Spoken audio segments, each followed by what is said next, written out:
Hoy en Red Internacional, últimos episodios de la guerra de aranceles y turbulencias globales. Y además, ¿cómo es el capitalismo chino hoy? ¿Es una potencia benigna, como dicen algunos? ¿Qué se juega detrás del choque entre potencias? Arrancamos.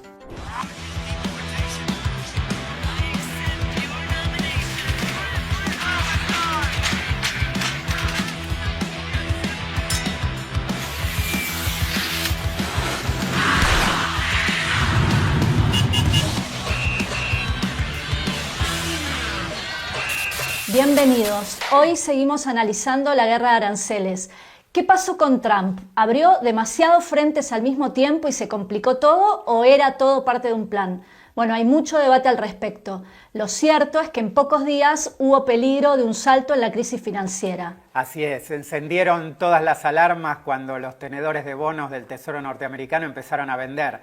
Algo que va a contramano de lo que pasa usualmente, que es cuando hay turbulencias, se los considera un activo seguro, ¿no? Bueno, cada vez menos, evidentemente. Y Trump entonces suspendió por 90 días gran parte de las tarifas, pero escaló contra China. Hoy vamos a centrarnos justamente ahí. Bueno, sobre todo esto vamos a conversar con André Barbieri, que es autor del libro China, donde los extremos se tocan, que acaba de salir, donde desarrolla cosas muy interesantes, por ejemplo, sobre la clase obrera china, que es algo que no se encuentra en los grandes medios, ¿no? Empecemos viendo el informe que preparó Mati Medina para no perdernos con todas estas idas y vueltas que hubo, y ahí él recapitula desde los anuncios iniciales de Trump.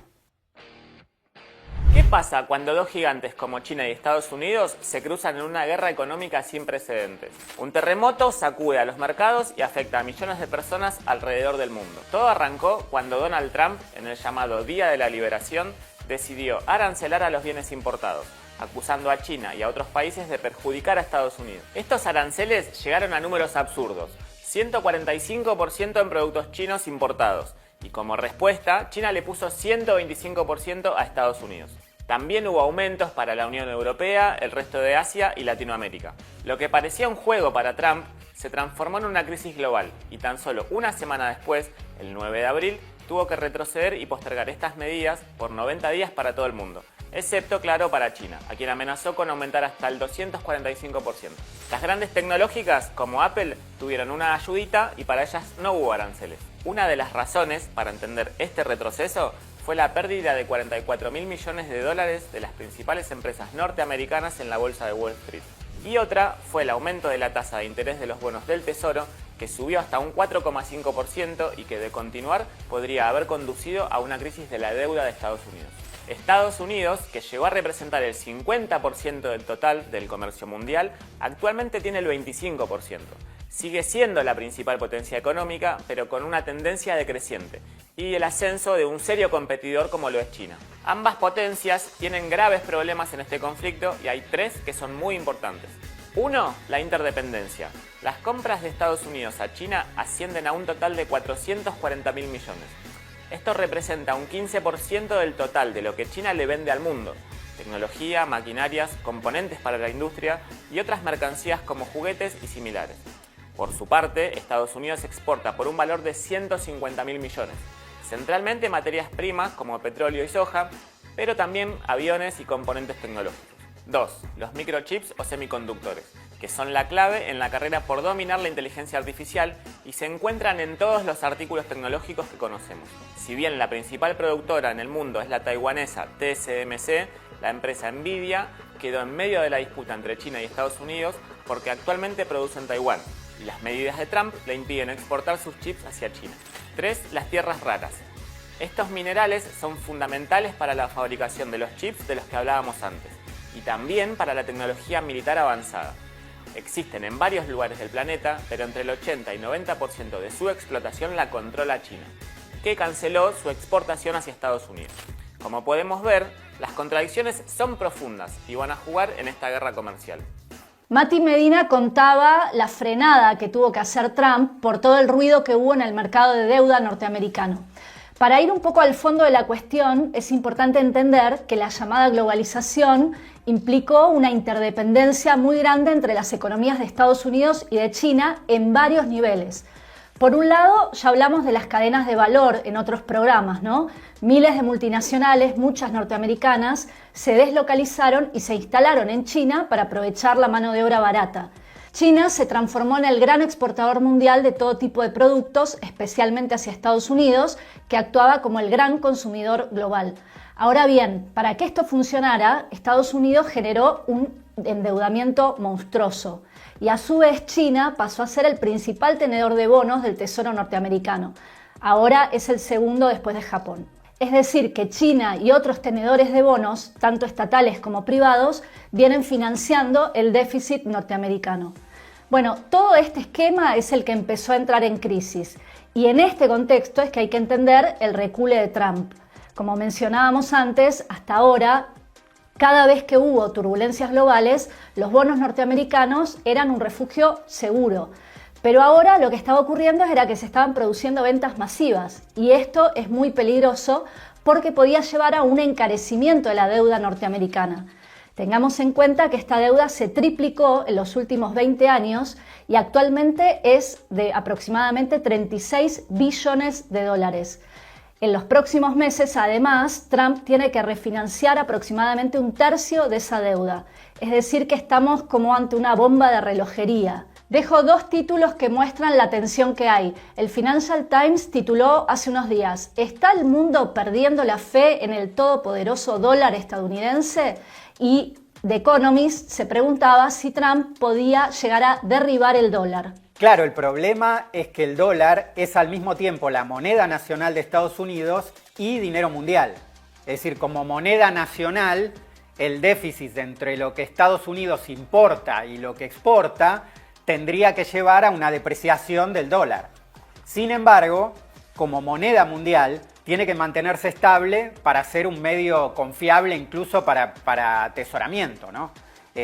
Esta contradicción a la que hay que agregarle el déficit fiscal propio del Estado norteamericano, Estados Unidos lo sobrelleva con ese mega endeudamiento que contabas vos, ¿no? El problema es que para que esto funcione, el resto del mundo tiene que seguir financiando esa deuda. Y lo que se mostró justamente es que hay cada vez más desconfianza en el rol del dólar como dinero mundial. Es un esquema que cada vez cierra menos. Esto lo explica muy bien el economista marxista Rolando Astarita en un artículo que publicó en su blog. Bueno, también lo pueden encontrar en La Izquierda Diario. Ahí Astarita plantea la perspectiva de una crisis del dólar como dinero mundial. Bueno, la caída de los títulos del Tesoro norteamericano en últimas fue una alerta. La cuestión es si esta dinámica se desarrolla, puede llevar a una crisis monetaria y financiera muy grande. Sí, y en este marco, además, Trump estalló en las redes sociales nada menos que contra el presidente de la Reserva Federal, Jerome Powell, pidió su despido y dijo que sus informes eran un completo desastre. Bueno, el choque es porque Trump le está exigiendo que baje las tasas de interés. Esta es una medida que se toma cuando hay que evitar una recesión, pero Powell piensa que el peligro es un nuevo pico inflacionario que se puede combinar con una retracción económica, cuando los importadores trasladen el costo de los aranceles a los precios. Y si faltara algo, a esto hay que sumarle la crisis que se está gestando en las cadenas de valor y de suministro globales. Claro, no es solo un tema de aranceles entre China y Estados Unidos, que ya llegaron a un punto que si se mantienen representan prácticamente un bloqueo del comercio de bienes entre ellos, sino que ahora, sí, como veíamos en el informe de Mati, también China suspendió la exportación de insumos críticos para la industria norteamericana, como los minerales de las llamadas tierras raras, que son claves, por ejemplo, para la industria automotriz o para la industria aeroespacial, ¿no? Mientras que por su lado Trump impuso límites a las ventas de microchips a China, argumentando motivos de seguridad nacional, ¿no?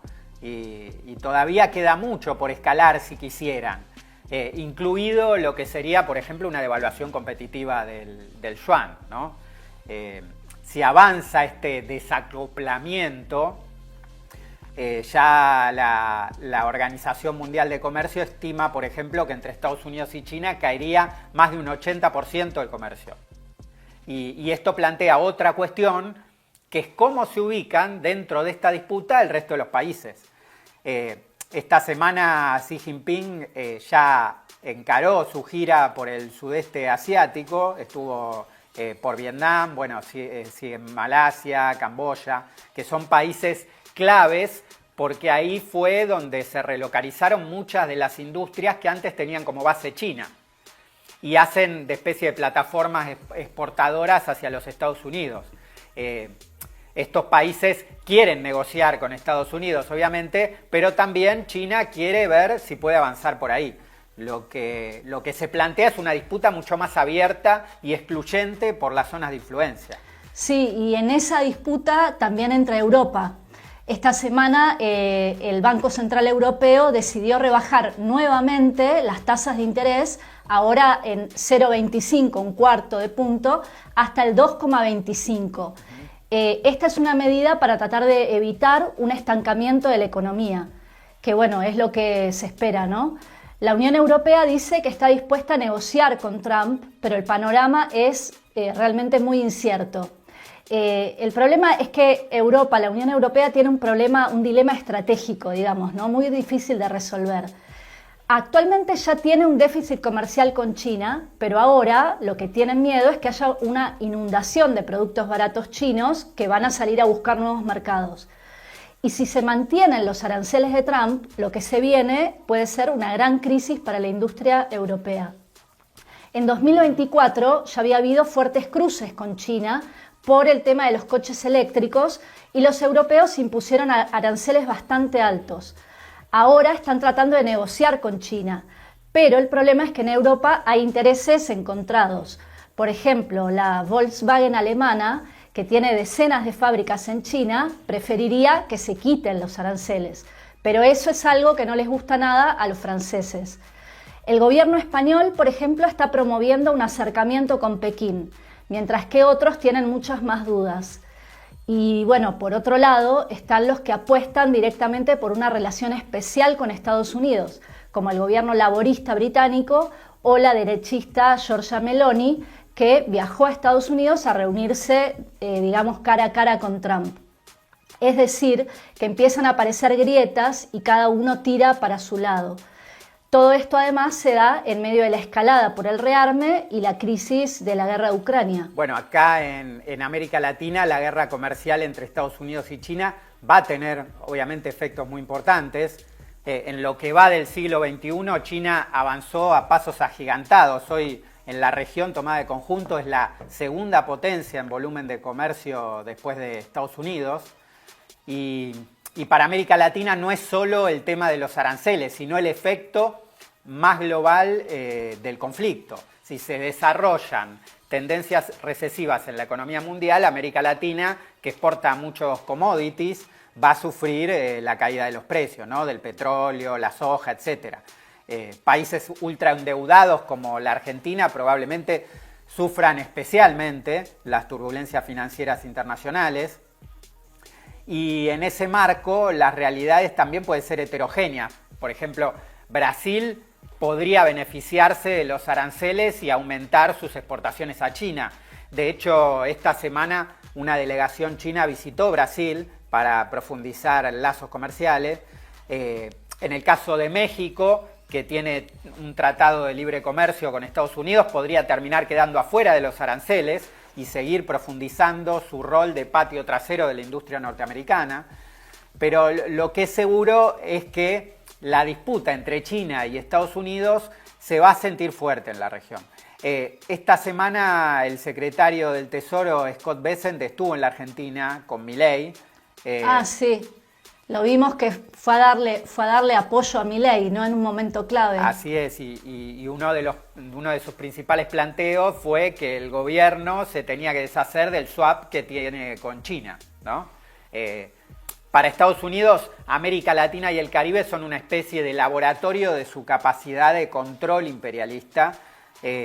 Por eso busca fortalecer el eje autoritario militarista que tiene como principal referente al presidente de El Salvador. De hecho, Bukele estuvo estos días en la Casa Blanca, así intercambiando elogios con Trump, que le está mandando inmigrantes para meter en las cárceles salvadoreñas. Y bueno, está el caso de Kilmar Abrego García, que es un escándalo total. Hasta la Corte Suprema brutal, sí. dijo que lo tenían que repatriar y Trump se niega.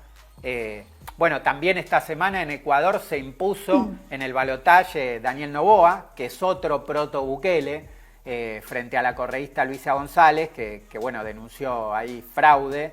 Pero bueno, eso es un poco algunas puntas del escenario que se viene. Sí, bueno, y como vos decías antes, el choque entre potencias que se está desplegando tiene efectos globales, ¿no? Pero ahora vamos a poner justamente el foco en China y para eso Guille Stola preparó un informe con algunas claves del gigante asiático para entrar en tema. Si te parece, lo vemos. Dale, vamos. China.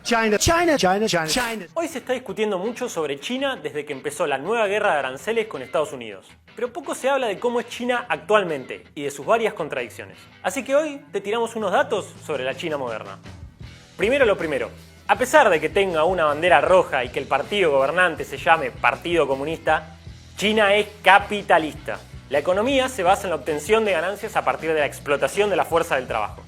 Si eso no es capitalismo, entonces yo ya no sé lo que es. Ahora te mostramos algunos datos. En 2001 se incorporó la Organización Mundial del Comercio, lo que significó un salto en su integración a la economía capitalista mundial, transformándose así en un gran taller de mano de obra barata y en el mayor exportador del mundo. Numerosas multinacionales norteamericanas y europeas se instalaron en China. Entre 2000 y 2020, el Producto Interior Bruto de China se multiplicó casi por 9. Y como proporción del PIB mundial, China pasó del 3% en 2000 a cerca del 18% en 2021. Actualmente es la segunda economía mundial, por detrás de Estados Unidos. Posee activos en cientos de países y es uno de los inversores extranjeros globales más importantes. Desde 2009, China es el mayor fabricante de automóviles del mundo. Por otro lado, quizás viste imágenes de sus ciudades inteligentes, con grandes rascacielos y trenes de alta velocidad, como Chongqing o Shenzhen. Junto con Shanghái, Pekín y Cantón, son ciudades que han tenido un rápido crecimiento y cuentan con infraestructuras muy modernas a lo largo de la costa de China. Y ahí se concentran los polos más dinámicos del capitalismo chino. Sin embargo, China es el reino de los contrastes. Aún el 40% de la población vive en áreas rurales, o sea, alrededor de 460 millones de personas, de las cuales la mayoría tiene pocas hectáreas de tierra y un ingreso que raramente supera la línea de la pobreza. Justamente es por estas condiciones por las que varios deciden marcharse a probar suerte en las ciudades. Más de 300 millones de trabajadores son migrantes internos y trabajan en condiciones de extrema precariedad, casi sin derechos sociales ni seguro de desempleo. Un ejemplo, en 2018 la empresa estatal Tonghua Acero y Hierro anunció que iba a despedir a 25.000 trabajadores como parte de una fusión con una empresa privada. Por la única razón que esto no sucedió fue porque los trabajadores, en un arrebato de bronca, mataron a golpes al director de la empresa y después cortaron las calles cercanas y se enfrentaron contra la policía. Y por otra parte, no se puede negar que China tiene rasgos imperialistas. A nivel interno, mantiene sometido al Tíbet, a quien considera parte de China y le niega la más mínima autonomía a su población. Mientras que en el Turquestán Oriental, o Xinjiang por su nombre en chino, persigue y reprime al pueblo uiguro. Y a nivel externo, China es una de las principales fuentes de inversión extranjera en el continente africano, particularmente en Sudáfrica, Níger, la República Democrática del Congo, Egipto y Costa de Marfil. Además, alrededor del 45% de la deuda externa de los estados africanos son justamente obligaciones con China por inversiones en infraestructura. Es normal también que se le otorgue acceso privilegiado a los capitales chinos para el saqueo de los bienes naturales del continente. Y en Sudamérica, por poner un caso reciente, los capitales chinos son dueños del 60% de las acciones del proyecto de construcción del megapuerto en Chancay, que queda en Perú. Ahí, su objetivo es expandir las rutas comerciales chinas con el resto del mundo y aumentar su influencia en la región. En conclusión, la China capitalista es un gigante de contrastes y desigualdades sociales. Y además, una potencia con fuertes rasgos imperialistas que quiere meterse de lleno en la disputa por la hegemonía mundial. Está bueno lo que muestra el informe de Guille del ascenso de China como potencia capitalista, de cómo fue vertiginoso y está lleno de contradicciones, ¿no? Para entender cómo fue posible todo esto, tenemos que ir un poco a la historia. No se puede entender la China actual sin partir del proceso de la gran revolución china de 1949, que terminó expropiando a la burguesía, conquistó la independencia nacional y unificó el país, que antes estaba controlado por diferentes potencias imperialistas. Pero bueno, el tema del nuevo Estado desde un inicio va a estar controlado por la burocracia del Partido Comunista.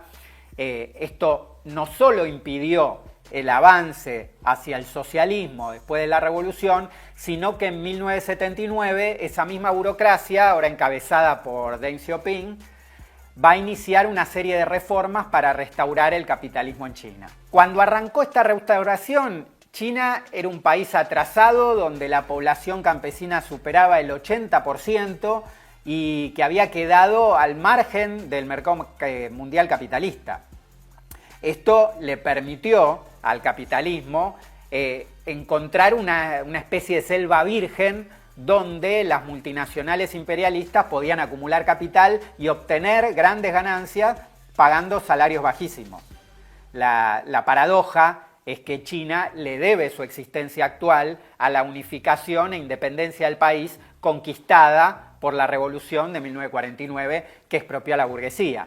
Es decir, que solo gracias a haberse apropiado mediante la restauración capitalista de eso que se generó en contra suya, la burguesía imperialista logró una de sus principales fuentes de desarrollo del último tiempo.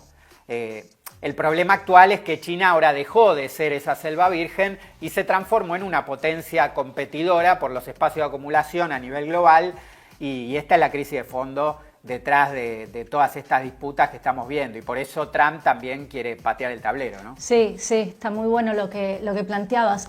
Hay muchos debates actualmente sobre China, ¿no? Pero hay uno que me parece especialmente relevante, digamos, que es con los que dicen que China emerge como una potencia benigna en el escenario global, como si fuese una alternativa para desarrollar un multilateralismo progresivo. Algo de esto sostiene, por ejemplo, el analista internacional Rafael Poch, que fue corresponsal en China y Rusia muchos años. Él se refería a China en una entrevista hace poquito como un proyecto de integración no militarista, lo que se sustentaría supuestamente en la tradición milenaria del pensamiento confuciano. Bueno, cosas así, un poquito esencialista la idea, ¿no? Pero bueno, el argumento está relacionado, por ejemplo, con los que venían diciendo que el recambio en la hegemonía entre Estados Unidos y China se iba a desarrollar de manera pacífica a lo largo del siglo XXI. Esta era, por ejemplo, la tesis principal de Giovanni Arrighi en un libro que se llama Adam Smith en Pekín. Pero bueno, la realidad es que las turbulencias actuales desmienten este tipo de posiciones, ¿no? Por un lado, China está acelerando su carrera militar y aunque sigue muy lejos de Estados Unidos, es hoy el segundo país en gasto militar a nivel mundial. Y por otro lado, su papel en África o en América Latina, como mencionaba Guille en el informe, tiene una dinámica claramente depredadora de tipo imperialista, financiando deuda a cambio de apropiarse, de quedarse con empresas e infraestructura estratégica, ¿no? A su vez, frente a las bravuconadas de Trump, a los gobernantes chinos les gustaría aparecer como líderes de la diplomacia internacional. Pero la realidad es que lo que se viene es más choque entre potencias y militarismo. Las tensiones en el mar meridional o alrededor de Taiwán ya lo vienen mostrando. Bueno, el que viene escribiendo mucho sobre este tema es André Barbieri, que entre otras cosas es el editor de Esquerda Diario de Brasil y autor del libro China donde los extremos se tocan, que se acaba de publicar recién en portugués. Y bueno, vamos a conversar con él sobre algunas de estas cuestiones que plantea en su libro, si te parece. Hola André, ¿cómo estás? Hola Matías, hola José, ¿cómo van? Un gusto estar acá con ustedes. Hola André, bueno, muchas gracias a vos y felicitaciones por el libro. En estos días hay muchos que plantean que China tendría, digamos, mucho músculo para aguantar la guerra comercial con Trump. ¿Vos cómo lo ves? Nos gustaría que nos cuentes un poco sobre las contradicciones que tiene la economía china. Distintos aspectos de la cuestión. Desde un punto de vista estrictamente comercial, China de hecho lleva mucho tiempo preparándose para absorber los daños de la política arancelaria estadounidense, ¿no? China ahora tiene como un superávit comercial de 300.000 millones de dólares con Estados Unidos y Trump quiere de alguna manera revertir este juego con sus métodos más o menos improvisados de una potencia que quiere salir de la defensiva para frenar su decadencia hegemónica, ¿no? Está claro que los mercados chino-estadounidenses están muy conectados y que China ha dependido de las importaciones estadounidenses para emerger económicamente. Pero la novedad es que China puede sustituir más fácilmente sus importaciones de Estados Unidos, que Estados Unidos puede sustituir sus importaciones de China, ¿no? China hoy importa sobre todo productos agrícolas de Estados Unidos, como soja, algodón, carne, con escaso valor añadido, mientras Estados Unidos importa productos electrónicos, maquinaria, minerales procesados, que tienen mayor componente manufacturero, ¿no? Entonces, China posee una cantidad significativa de deuda pública estadounidense, su parque industrial produce vehículos, maquinaria, componentes que son esenciales para la industria de Estados Unidos, pero no se trata solo de comercio, ¿no? China tiene grandes problemas internos que Trump quiere capitalizar, todavía no sabemos con qué éxito, ¿no? Por ejemplo, el apogeo neoliberal creó una simbiosis entre las dos economías que para China es fundamental para estabilizar los choques de la desaceleración económica en un país que ha pasado de ser un mero receptor de capitales a una nación que compite por nicho de acumulación de capital con otras potencias occidentales. El PBI chino ahora crece a una media de 5% anual, la tasa más baja de las 3 últimas décadas, que es agravada por la crisis inmobiliaria, un sector que representó 25% del PBI chino desde la década de 80. Esta crisis inmobiliaria está directamente relacionada con el agotamiento progresivo de la inmigración de la mano de obra a las ciudades. Hay menos mano de obra disponible, lo que ha hecho que los salarios suban un poco en China desde niveles muy bajos. Pero quizá lo problema más importante que tiene China hoy sea el aumento del desempleo, de la desocupación juvenil urbana. Es más de 20%, lo que está generando mucho descontento. Un enfado que ya existía en la generación más joven como consecuencia de los intensos ritmos de la explotación laboral, ¿no? Incluso China, para resolver sus problemas internos, va a explotar trabajo en otros países de la región, como Vietnam, como Camboya. Entonces, así que será un desafío para el gobierno chino estabilizar el país si las exportaciones caen demasiado, un país que depende estructuralmente de un cierto grado de crecimiento para contener los choques sociales, la lucha de clases, ¿no?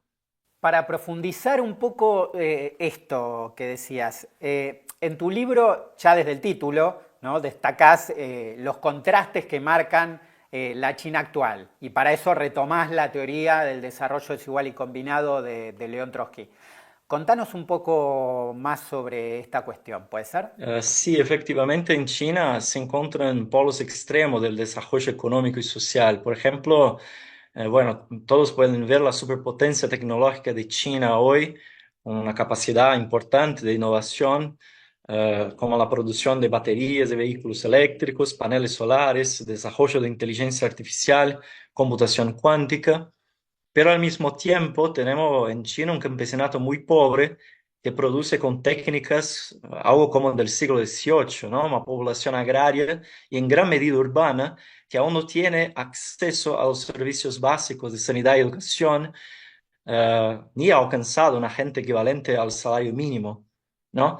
De modo que este desarrollo económico y social chino tiene una dinámica muy heterogénea. Es difícil de captar por las estadísticas medias nacionales, ¿no? Por ejemplo, el PBI per cápita pasó de $300 en 1978 para más de $13.000 en 2024, pero varía mucho entre provincias, entre ramas de producción, entre trabajadores nativos o inmigrantes, y ni hablar de la creciente desigualdad entre trabajadores y los capitalistas chinos que se hacen cada vez más ricos, ¿no? Esto tiene que ver con la formación histórica de China, una sociedad agraria económicamente atrasada que estuvo sometida a la colonización imperialista en el siglo XIX, la primera mitad del siglo XX, a la revolución y a la contrarrevolución y a la influencia de las potencias occidentales desde los años 90 que obligaron al país a saltar etapas, ¿no? Cuando Trotsky analiza el desarrollo de los países con capitalismo atrasado, tomó su carácter desigual como punto de partida para establecer estos procesos más básicos de diferenciación. El capitalismo no apareció simultáneamente en todas las partes, a partir de las mismas condiciones sociales y culturales, se expandió desde Europa y asimiló los modos de producción que encontró por el camino, lo que hace con que distintas regiones del mundo presenten un grado de desarrollo muy dispar. En la era imperialista, esta expansión concentrada integra diferentes características de múltiples países a escala nacional, lo que confiere este aspecto combinado, ¿no? Como dice Trotsky, cuando avalía la sociedad rusa, estamos frente a una aproximación de diferentes etapas o combinación de diferentes fases, ¿no? El amálgama de formas arcaicas con formas modernas. Este desarrollo desigual y combinado en China se ha visto exacerbado por el neoliberalismo, con la explotación vital de la mano de obra y el crecimiento meteórico de la economía china. Pero más allá de este aspecto, podemos ver el choque de extremos en la política también, de un partido, por ejemplo, que surgió en 1921 como Partido de la Clase Obrera vinculado a la Tercera Internacional.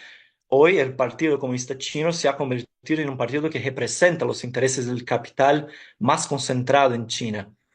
La propia China como país, como Estado, se ha transformado decisivamente de un Estado operario deformado por la burocracia maoísta en 1949 en un Estado capitalista en rápido ascenso con rasgos imperialistas por su exportación de capitales, la explotación de trabajo afuera de sus fronteras, desde la propia política de la burocracia del Partido Comunista Chino.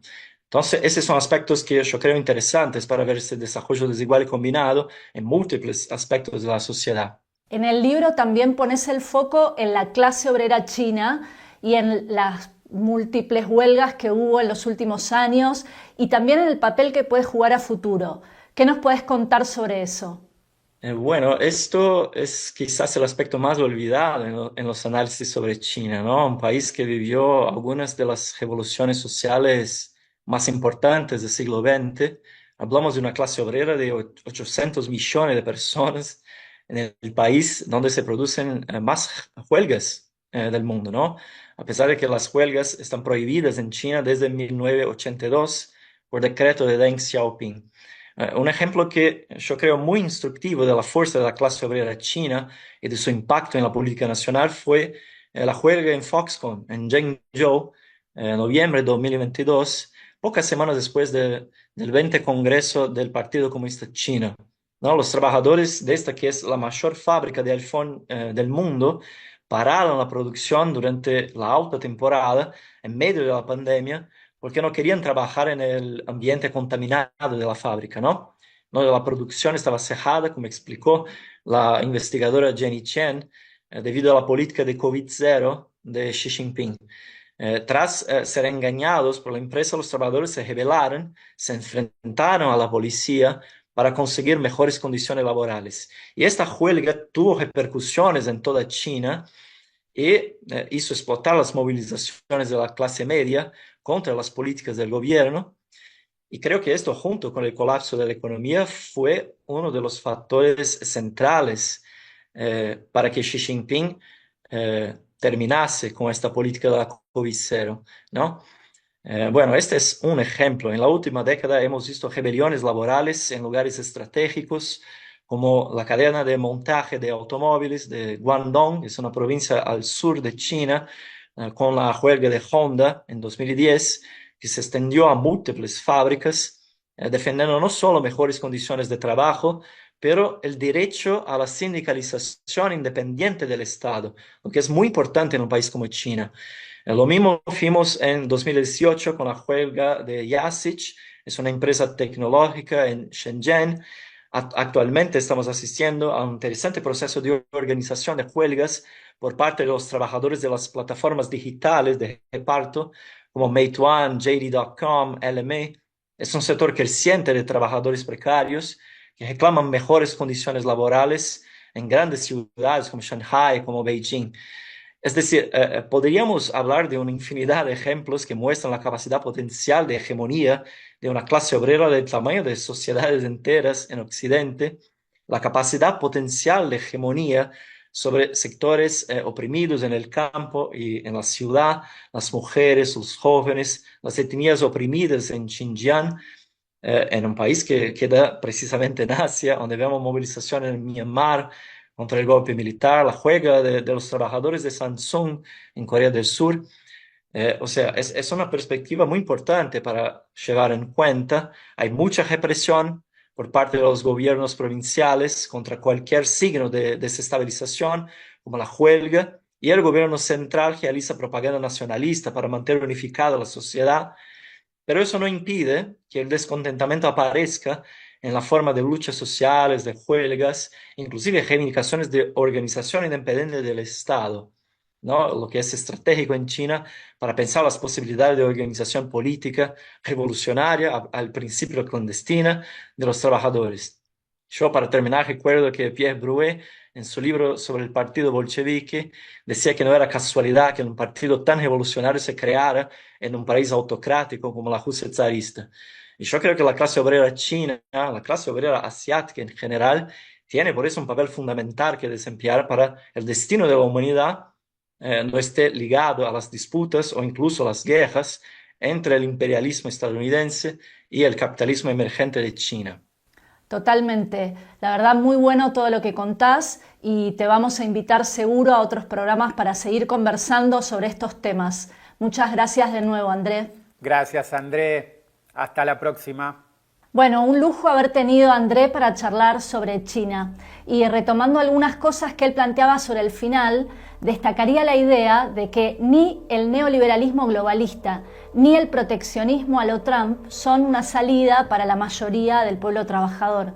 Ambos son proyectos capitalistas que van contra las condiciones de vida de las grandes mayorías. En Estados Unidos, burocracias sindicales como por ejemplo la automotriz apoyan los aranceles de Trump con la expectativa de que se creen nuevos puestos de trabajo.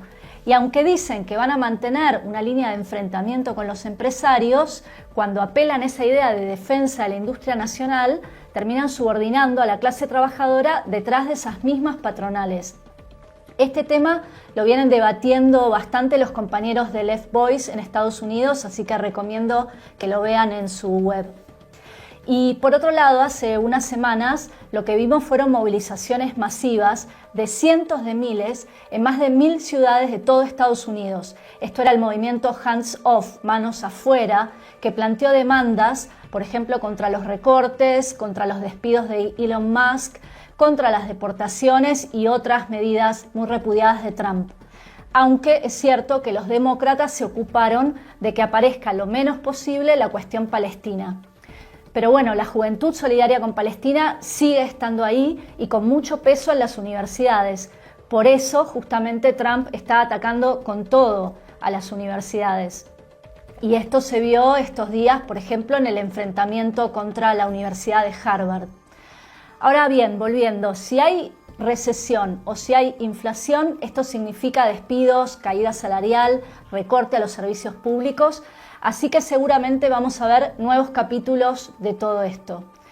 Acá, obviamente, no se trata de elegir entre globalismo o proteccionismo, sino de los intereses de la clase trabajadora y de los pueblos oprimidos por el imperialismo. Sí, por lo que decías de la globalización, el otro día leí una nota en el Financial Times de Yuval Noah Harari, donde contraponía el mundo ideal de Trump, donde los países están separados por altos muros, digamos, de todo tipo, al potencial de una supuesta cooperación entre potencias capitalistas, ¿no?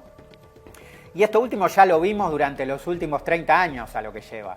El problema es que un sistema que se organiza en función de las ganancias es contradictorio con otra cooperación que es la que hace a la potencia de la cooperación de la clase trabajadora, ¿no?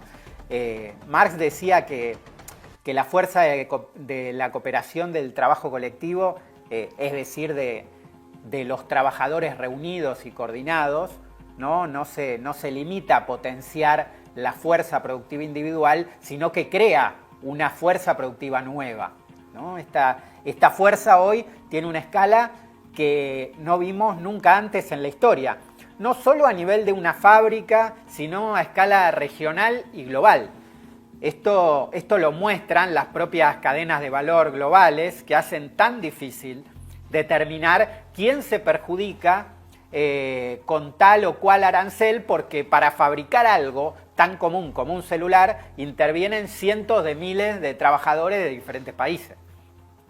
El problema es que bajo el capitalismo esta cooperación se nos aparece como una fuerza ajena, como los capitalistas son los dueños de las fábricas, de las máquinas, de los medios de producción en general. La cooperación aparece como un atributo del capitalista que reúne a los trabajadores y los puede dirigir despóticamente, ¿no? Otro tanto pasa con lo que Marx llamaba el general intellect o conocimiento social general, que está contenido en todo lo que es el desarrollo técnico-científico acumulado por la humanidad. Que no lo crean, les cuento un secreto, que no lo crean ni Elon Musk ni Bill Gates, sino legiones de científicos, técnicos y trabajadores.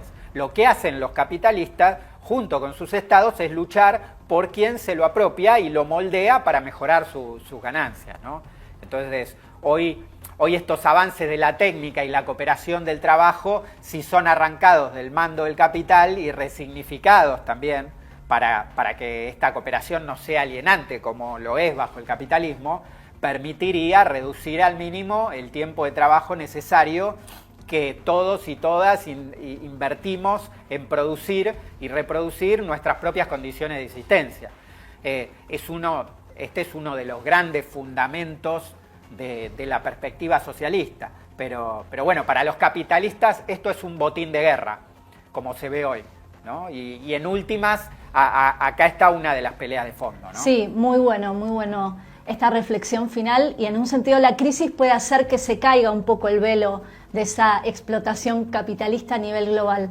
Pero bueno, ahora llegamos ya al final del programa y nos despedimos hasta dentro de 15 días, como siempre pidiendo que compartan, que difundan, que den likes, que pongan muchos comentarios ahí en el YouTube para que se vea más. Y bueno, agradeciendo a todos los que están en el equipo de producción. Nos vemos en 15 días. Hasta la próxima.